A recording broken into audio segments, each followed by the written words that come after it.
Welcome to this webinar on evidence-based treatments for anxiety disorders in children and youth. I'm Christopher Belanci, Medical Director of the National Technical Assistance Network for Children's Behavioral Health. This webinar is hosted by Judge Baker Children's Center, where I'm the Vice President of Policy and Practice and Chief Medical Officer. Judge Baker Children's Center is a core partner in the National Technical Assistance Network for Children's Behavioral Health, operated by and coordinated through the University of Maryland.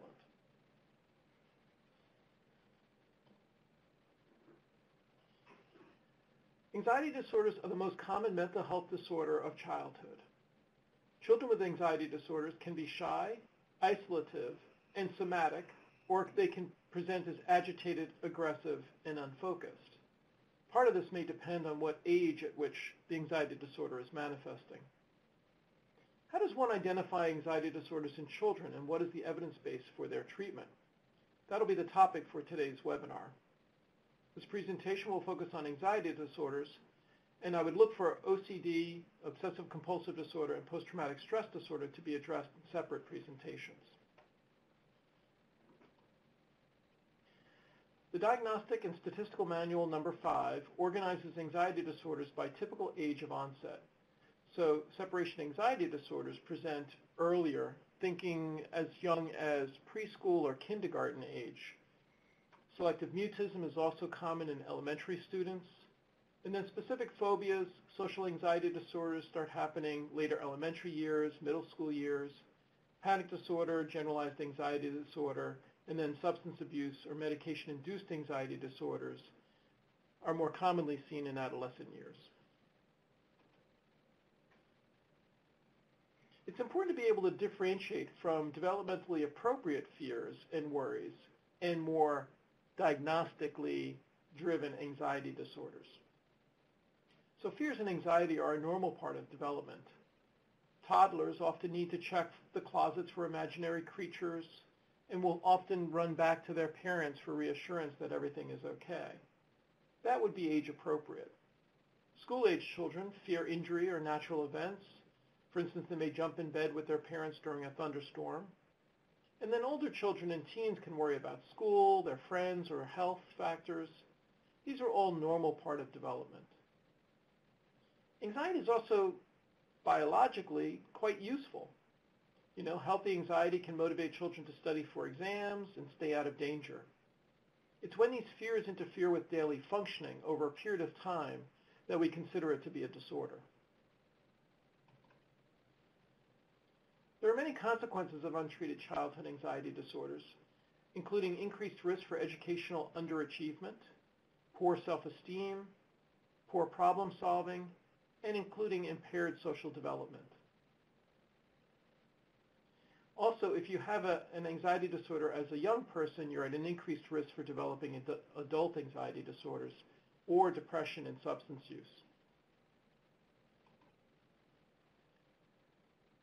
There's a broad range in the presentations that can include both internalizing, that's often anxiety or depression, things that are focused more inside and are less visible to the outside world, or externalizing symptoms where those are often behaviors manifest externally for the environment to observe.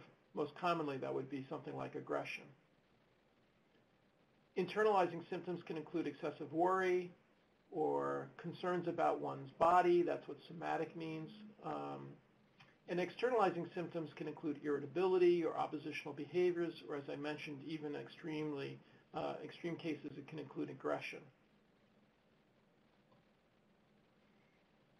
This is a chart that allows you to see what normative fears are over the lifespan of childhood into adolescence, and then what would be considered pathological variants. So looking at infancy and toddlerhood, the 0 to 3 year age group, normative fears would include separation shyness or fear of loss, but it becomes more pathologic when that manifests itself as a sleep disturbance, panic attacks, or oppositional defiant behavior. When we're looking at early childhood between the years of 3 and 6, fears of death or dying, fears of thunder or lightning, fears of fire, fears of certain animals, fears of nightmares or experience of nightmares or imaginary creatures. These are all normative fears. It's only when they start resulting in excessive crying episodes or more clinging behavior or withdrawal of feared events or feared stimuli, freezing or the avoidance of stimuli that's scary, bedwetting or nightmares that disturb sleep consistently. Those are more pathological variants. And then when we're looking at later school age and early adolescence, it's not uncommon to have some element of school anxiety or performance anxiety around a specific test or activity. Fear of negative evaluation of peers often can encourage social anxiety, or fear of specific objects or germs, natural disasters. I mean, these are actually normal variants of fears, but if they result in withdrawn behavior, timidity, or avoiding activities where one fears they may be exposed or be embarrassed or shamed, extreme shyness, those are all more pathological versions of anxiety and may warrant the diagnosis of an anxiety disorder. And the various trajectories of anxiety vary as well. So you can see normative fears that can then develop into pathological symptoms. And for some young people, these symptoms will wax and wane over the course of childhood, often associated with stressors, but sometimes not correlated to a specific stressor. And then sometimes you'll see a progressively worsening course or a persistently elevated level of anxiety. But most commonly, or what we'd like to see, is a remitting of the anxiety, ideally after treatment was provided. This is a little bit of a busy slide, but it provides a nice summary of the prevalence estimates for anxiety disorders among U.S. adolescents. And this specifically does not include the statistics for post-traumatic stress disorder.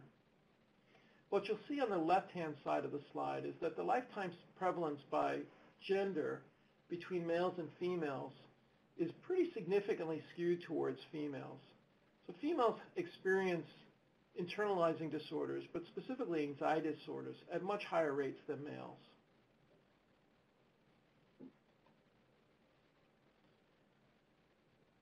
Three 3% of children at any point in time have a current diagnosis of an anxiety disorder, according to the Centers for Disease Control. If you look at over the course of a lifetime, the lifetime prevalence rates for having at least one anxiety disorder range from a low of 6% to a high of 20%. And that variability is often determined by how broadly or narrowly you're making the anxiety disorder diagnosis. So if you look more narrowly at the diagnostic criteria, you would get a lower rate. If you look more broadly, you see that higher rate of as much as 20%. As I mentioned, all anxiety disorder subtypes are more frequent in females. There's relatively few race or ethnic variations across anxiety disorders, but there was one study that pointed out increased rates of anxiety disorders among non-Hispanic Black adolescents compared to non-Hispanic white adolescents. Earlier onset of puberty was also associated with an increased risk for reporting anxiety symptoms. This is true for both girls and boys, but most strongly reported in girls. Almost half of adolescents with anxiety disorders in the National Comorbidity Sample had the onset of their disorders by age 6. While children and adolescents with a diagnosis of anxiety disorder are more likely than peers to report anxiety disorders as adults, the percent of youth who have a continuation of symptoms into adulthood is relatively low. There is a strong genetic component to anxiety disorders based both on twin studies as well as studies of first-generation relatives of adults with anxiety disorders. So children of parents with an anxiety disorder have a substantially increased risk to also develop an anxiety disorder. The risk is even higher when both parents suffer from an anxiety disorder and for children of parents with severe anxiety disorders. And this can be both due to a genetic inheritance pattern of the anxiety disorder risk factors, but also parents may be inadvertently modeling anxious behavior to their children. It's known that overprotective or controlling or critical parenting styles can interrupt normal development of autonomy and mastery and lead to anxiety disorders in childhood. Parental unemployment was also associated with anxiety disorders in children. The good news is that there's also protective factors, and when parents model coping skills, that can also reduce the risk for anxiety disorders in children. The American Academy of Child and Adolescent Psychiatry recommends obtaining data from multiple informants, including the youth and adults, their parents and teachers, because children may be more aware of internal distress than the adults. But adults are often more aware of the functional impact of a child's anxiety disorder than the child themselves. So it's important to triangulate the data to both inquire with the child what their internal experience is, and often the child won't say, I have anxiety or worry. They may report that their stomach hurts, or they may have frequent visits to the school nurse. That's why it's also important to check with the school or the parents to find out how the anxiety that's an internal experience, right, a thought about or a fear or excessive worry, is being manifest externally in ways that can be observed by others. There are two commonly used, well-validated, and publicly available screens for anxiety disorders. The first is the SCARED, or the Screen for Child Anxiety-Related Disorders, which can be found at this website. The second is the Spence Children's Anxiety Scale, or SCAS. This is a 38-item questionnaire rating the symptoms experience on a 4-point scale, and it's available in 28 languages. Recent research indicated that the SCAS is a fairly robust measure across ethnicity and sex, with more variations for the latter, meaning girls were slightly less likely to report anxiety symptoms on the SCAS on some measures as compared to boys. And all of these slides are available for download, you'll find at the end of the presentation. Differential diagnosis, so what else might you be considering along with an anxiety disorder? Attention deficit hyperactivity disorder can manifest itself with restlessness or inattention that can sometimes be mistaken for an anxiety disorder. It's also possible, of course, to have comorbidity, meaning you could have both ADHD and an anxiety disorder. And that's true for all of these other diagnoses. Psychotic disorders can manifest themselves with restlessness or social withdrawal, which can also look like an anxiety disorder. Some individuals with autism spectrum disorders can experience social awkwardness or withdrawal, social skill deficits, and often will appear socially anxious. Young people with learning disabilities may have concerns about school performance that can look like performance anxiety. Children diagnosed with bipolar disorder also have restlessness, irritability, and insomnia that can overlap with symptoms of an anxiety disorder. And of course, depression manifesting in poor concentration or difficulty sleeping or somatic or bodily complaints can overlap with the same symptoms that may be attributed to an anxiety disorder. And there's also a very high comorbidity between depression and anxiety. There are also medical conditions or substance abuse conditions that can cause anxiety symptoms. So anxiety can be the result of a side effect of medications, including the very medications we often use to treat anxiety disorders, such as the selective serotonergic reuptake inhibitors, or SSRIs. Steroids, such as those used to treat an acute case of asthma, can cause anxiety. Certain antipsychotics or antihistamines, diet pills, other cold medications, I would even add in stimulant medication, can sometimes result in an increase in anxiety symptoms. And then there are certain medical conditions such as hyperthyroidism, migraine headaches, asthma, or seizure disorders that can also cause anxiety symptoms. And then substance use like lead intoxication or caffeine, typically anything that is a stimulant can often be associated with anxiety. Fortunately, we have excellent treatments for anxiety symptoms. And the treatment choice would often be driven by the symptom severity, the functional impairment, and the child's developmental capacity to use whatever the therapeutic intervention or coping tools are that we want to teach. The American Academy of Child and Adolescent Psychiatry, or ACAP, recommends multimodal treatment for almost all anxiety disorders. And what we talk about with multimodal treatment is a combination of a therapy, such as a cognitive behavioral therapy, and medication. However, for mild anxieties, it's best treated with psychotherapy alone, where the patient and the parent will receive education, support, and encouragement to resume normal activities gradually, and family is encouraged to also maintain routines. The most common psychotherapy used for anxiety disorders is an exposure-based cognitive behavioral therapy. There are 5 components of CBT, which I'll go through individually. Psychoeducation means teaching the family about the disorder. This would involve teaching parents skills to manage anxious symptoms so that they can provide support to the child or even to themselves at home.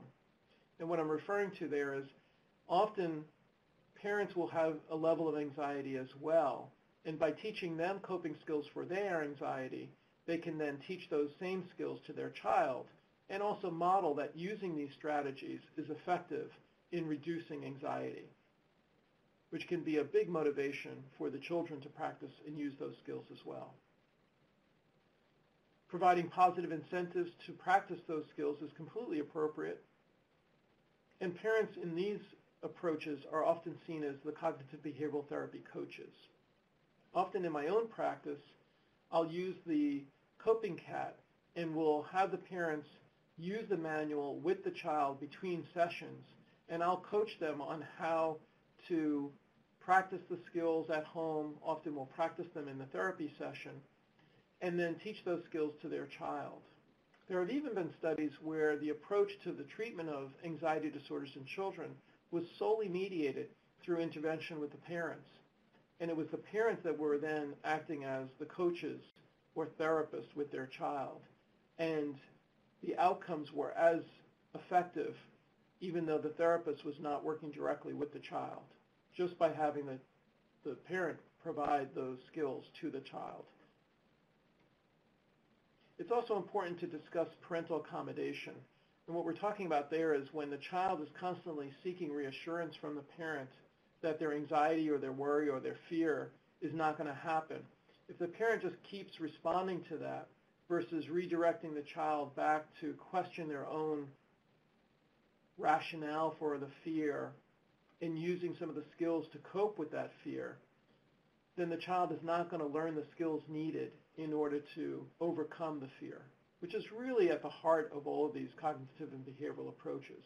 It's about mastery of the fear, knowing that it's just a feeling and it's not going to do you harm, and using the cognitive approaches embedded in these techniques to overcome that perception of the fear being life-threatening.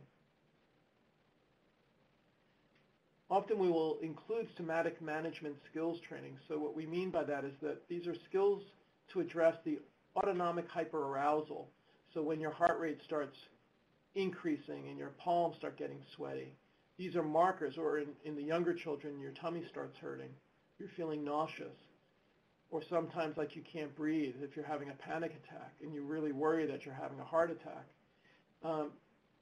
Teaching children about how the panic cycle or the anxiety cycle works physiologically is where most of this work begins, because they need to have the connection between what they're feeling in their body and the fact that this is actually manifest by something in their mind, because that's an alien thought for most children. They only know that they don't feel well or that they don't feel like they can breathe properly. And that's why breathing is such an important part of some of the interventions for controlling the physiologic response to anxiety. So it starts by some psychoeducation around how there's a linkage between the mind and the body, and how an anxious thought can result in a physical feeling. We then teach relaxation techniques that the child can use when they start having these feelings, and that needs a lot of reinforcement for the child to start generalizing that. And then we give them specific tools, including diaphragmatic or deep belly breathing, often associated with a visual image such as blowing up a balloon or blowing bubbles, or sometimes actually using bubbles to teach this technique. Self-monitoring, perhaps using an anxiety thermometer or some kind of measure of the intensity of the feeling. Progressive muscle relaxation, and imagery, ways of thinking about putting that anxious worry into a little balloon and then letting it float away as you just watch it, and then even eventually pop, perhaps, as it gets into the upper atmosphere. A narrative approach can help younger children remember how to use these skills. For instance, using a social story or in some way scripting this kind of response. When you feel this way, you can try these approaches and then you'll feel better. And kind of laying that out, particularly for younger children, can be very effective. Another example would be tightening the muscles in your feet as if you were tiptoeing on rocks. The goal is to help children be aware of and then ultimately tolerate the arousal associated from their anxiety. Cognitive restructuring refers to challenging negative thoughts and expectations, and ideally correcting those negative self-talk with teaching positive self-talk. A classic example of this would be when someone starts fearing that they're going to fail their exam the next day. And then you say, well, what evidence is that? Do you have for that? If this is a student that performs at a high level, you can remind them that they've never failed an exam before in their life, and why would they think that this is going to be the first time? So trying to pull logic to refute some of these negative tapes that anxious people often play in their heads. And then exposure refers to the gradual desensitization based on a fear hierarchy. So anxious people can sometimes have very specific fears. The most classic example is around specific phobias, such as a fear of spiders. And so first you talk about and teach about how anxiety works. You then teach the relaxation techniques, and then you have them practice the relaxation techniques in the presence of that feared stimuli, which may start by reading a book about spiders or drawing pictures of spiders before you might even actually bring a toy spider into the room or go looking for spiders. That would be the gradual desensitization approach in order to extinguish the fear and ultimately develop mastery over the fear. And then relapse prevention is the last of the 5 components of cognitive behavioral therapy. And this would include homework to practice the skills outside of therapy sessions, or even booster sessions if the fear returns after successful elimination of the fear over a course of cognitive behavioral therapy. Medications are also an option when the symptoms are moderate or severe, or if the psychotherapy has produced only a partial response and there's the potential for improved outcomes with combination therapy, meaning both psychotherapy such as cognitive behavioral therapy and medication. Or if there's a comorbid condition that requires treatment with medication, then that should certainly occur. The ACAP anxiety practice parameters written before the child-adolescent anxiety multimodal studies was published, and CAMS, the Child and Adolescent Anxiety Multimodal Study, really provided the bedrock of what we know about recommended treatment for anxiety disorders, and I'll talk about CAMS in a moment. In terms of anti-anxiety medications, we're using the same class of medications to treat both anxiety disorders. They also treat depressive disorders. These are typically the selective serotonergic reuptake inhibitors or selective noradrenergic reuptake inhibitors, SSRIs and SNRIs. The response rates for medication were 69% compared to placebo response rates of 39%. The number needed to treat, which means the number of patients that need to be treated to see a response in at least one patient, was 3, which as far as child psychiatric conditions is relatively good response. Fluoxetine, fluvoxamine, sertraline, and paroxetine and venlafaxine extended release outperformed placebo in studies of children and adolescents being treated for anxiety disorders, although in some of these studies, the number of children entered into the study was quite small. Adolescents responded better than children, but both groups showed significant and positive effects. Side effects are possible. For SSRI, SSNRI-related behavioral activation was a risk for anxious children. And in my own practice, I find that using a low dose and advancing the dose slowly is really important for anxious young people, because sometimes the activation associated with this class of medication is then interpreted as a worsening of the young person's anxiety, and they want to stop the medication before it's even had a chance to be effective. Unlike in adults, SSRIs and SSNRIs don't statistically increase the risk for gastrointestinal symptoms. So the CAM study, which I mentioned, really established the standard of care. It was an NIMH, National Institutes of Mental Health, funded 6-year, 6-site randomized placebo-controlled trial that examined the relative efficacy of cognitive behavioral therapy, sertraline, which goes by the brand name of Zoloft, and their combination against placebo for the treatment of separation anxiety disorder, generalized anxiety disorder, and social phobia in 488 children between the ages of 7 and 17. So one cohort received cognitive behavioral therapy alone, one received medication alone, another cohort received a combination of cognitive behavioral therapy and sertraline, and then the control group received a placebo pill and no therapy. The percentage of those who measured very much or much improved on a clinical global impression scale was best for the combination therapy. 80%, almost 81%, responded when they received the medication in combination with cognitive behavioral therapy. For the young people who were randomized to cognitive behavioral therapy alone, there was about a 60% response rate. And those that were on sertraline alone, there was a 55% response rate. And it's notable that all therapies were superior to the placebo response rate of 23%.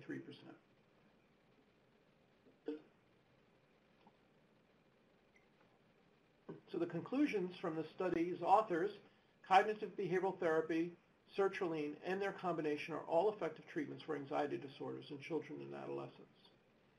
Combination treatment with sertraline and cognitive behavioral therapy was the most effective, and placebo alone was not an effective treatment. There have been concerns about the SSRIs in terms of their potential to increase suicidal ideation and suicide attempts. This resulted in the Federal Drug Administration, Food and Drug Administration, issuing warnings based on 24 placebo-controlled trials with a total of 4,400 youth enrolled in those 24 trials. They concluded that the antidepressant medications double the risk for suicidal ideation and behavior. And while that sounds alarming, it's important to note that the actual rates of suicidal ideation and suicide attempts was 4% on the SSRIs and 2% on placebos, meaning that even the young people that were randomized to placebos or were in placebos' arms in those trials also saw an increase in suicidal ideation. And there's relatively no data on actual suicide completions as a result of SSRIs. And in truth, SSRIs, while not desirable, are relatively safe in overdose.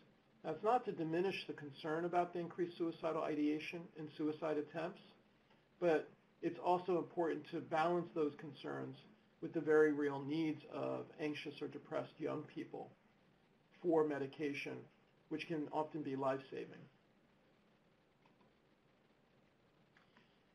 And then whenever we're thinking about evidence-based practice and the use of clinical interventions to serve young people, it's important to consider how those therapies or medication trials are being implemented in a system of care approach. So that would include ensuring that these evidence-based interventions are actually available in the service array, meaning that there's a workforce that's been trained in cognitive behavioral therapy and that there's fidelity to those interventions. Often fiscal issues can determine whether or not there's a market for evidence-based practice or a workforce that is skilled in these evidence-based approaches. And there are some communities that are providing money for training or ongoing professional development or even incentives for clinicians who are implementing evidence-based practices. It's also important that care coordinators or wraparound facilitators are aware of the need to access relevant evidence-based practice for anxiety disorders. And then building a capacity for peer-to-peer support, both at the young person level, but also peer-to-peer support for family members and parents who are trying to figure out how best to serve their anxious child. So these peer-to-peer support workforce members can be important to the system and service array.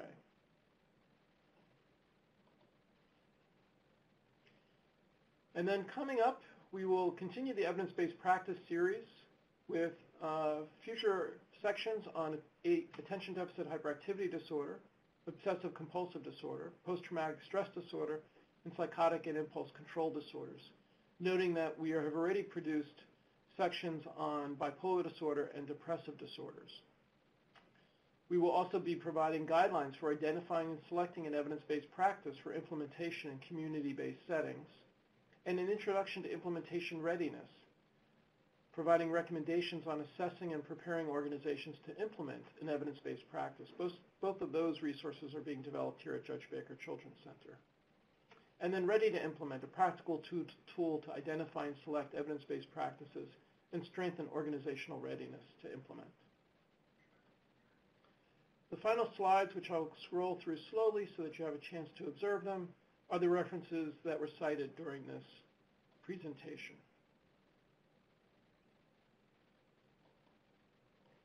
As mentioned, all of these resources are available for download.